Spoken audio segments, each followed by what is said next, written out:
So what can we make of the Springboks' demolition job on Japan at a somewhat underpopulated Wembley Stadium? Well, firstly, there were no real surprises here. This was never going to be a repeat of that boil over at the 2015 Rugby World Cup. The Springboks are simply too good.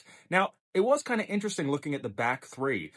I thought that maybe Ethan Hooker might force out Kurtley Arendse. As it turned out, Kurtley Arendse was the man of the match, scored a brace of tries, and yet Hooker was out there starting and looked dynamic as usual. Maybe the two of them can work together, but we're going to have to see Cheslin Colby squeezed in somewhere. He played fullback today. While it was a solid performance, didn't necessarily make you think that Damien Willemse or the recovering Apalele Fassi should be looking over their shoulders. The Colby thing felt like a stopgap measure, and it was pretty good.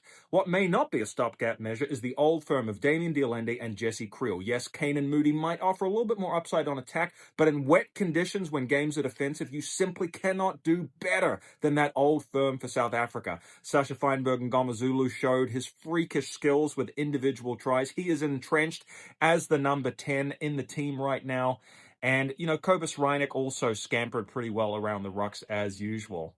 Jasper Wiese was dynamic. Siakalisi was in pretty good form, setting himself up nicely for his 100th next week, which should get a lot of emotion out of the South African squad. But I want to finish talking about the fact that a star might have been born today. Yes, young Zachary Porthen, his first game for South Africa. He did great in the scrums. Sure, it was nice to be alongside Oxenche and Malcolm Marx. But man, you just got the feeling that this guy took to it like a duck to a drake. He even won some scrum penalties for South Africa. Yes, some of the older front rowers like Bongi and Mbinombi, they're moving out of that frontline South African squad, but there are fresh new faces coming in to the mix in the front row.